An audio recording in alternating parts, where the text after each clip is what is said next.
নমস্কার বন্ধুরা, ঝুমাস কিচেনে তোমাদের সবাইকে স্বাগত। আশা করি বন্ধুরা তোমরা প্রত্যেকেই ভালো আছো এবং সুস্থ আছো।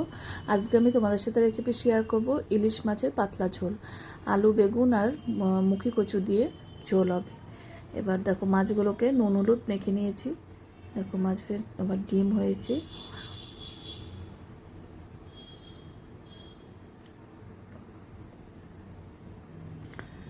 এবার খুব হালকা করে ভেজে নেব। তেলটা আগে থেকেই গরম করে নিয়েছিলাম।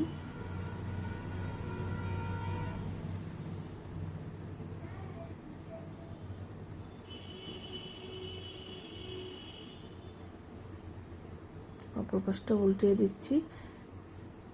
খুব বেশি কিন্তু ভাজলে ইলিশ মাছ ভালো লাগে না, এক্ষুনি নামিয়ে নেব।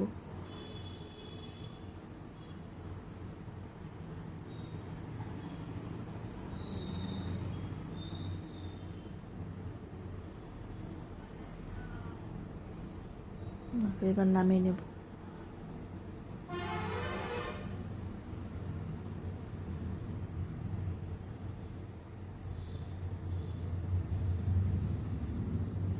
এবার তেল আমি কিছুটা উঠিয়ে রেখেছি, অনেকটা তেল ছিল। এবার অল্প কালো জিরে ফোড়ন দিলাম। আলু, বেগুন আর কচুমুখি কেটে নিয়েছি। এবার এটাও হালকা করে ভেজে নেব। এবার পরিমাণ বুঝে নুন দিলাম।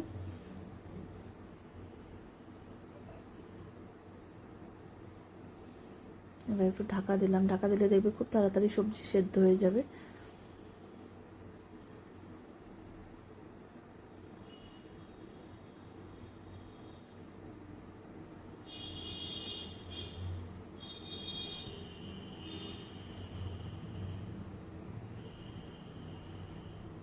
এবার অল্প জিরে গুঁড়ো দিলাম, একটু জল দিয়ে গুলিয়ে মশলা দিলাম।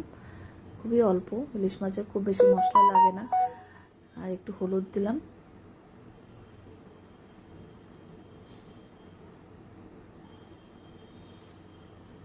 একটু কাশ্মীরি লঙ্কা গুঁড়ো দিলাম।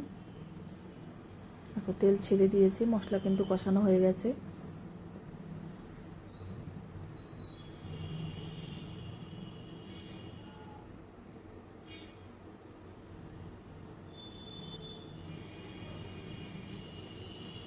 এবার ঝোলের জন্য জল দিলাম।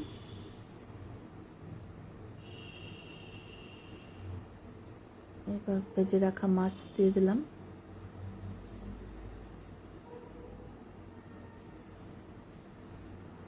তোমাদের যদি সুন্দর সুন্দর রেসিপি পেতে চাও তাহলে আমার ইউটিউব চ্যানেলটি অবশ্যই সাবস্ক্রাইব করে রেখো। আর যদি ফেসবুক থেকে দেখো, পেজটিকে ফলো করো। তাহলে আমি যখনই যা নিত্য নতুন ভিডিও আপলোড করব, নোটিফিকেশন তোমাদের কাছে সঙ্গে সঙ্গে পৌঁছে যাবে। না, কচুমুখিগুলো আমি পরে দিয়েছি, তোমাদেরকে এটা দেখানো হয়নি।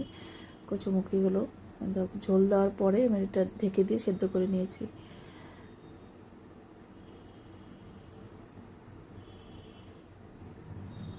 ঝোল কিন্তু হয়ে গেছে, এবার নামিয়ে নেব।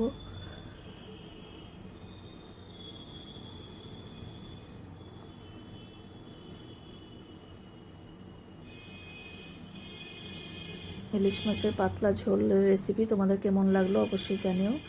আজকে তাহলে আমি এখানেই রাখছি। এরপরের দিন আবার যে কোনো রেসিপি নিয়ে হাজির হয়ে যাব। তোমরা সবাই সুস্থ থেকো, ভালো থেকো। টাটা বন্ধুরা।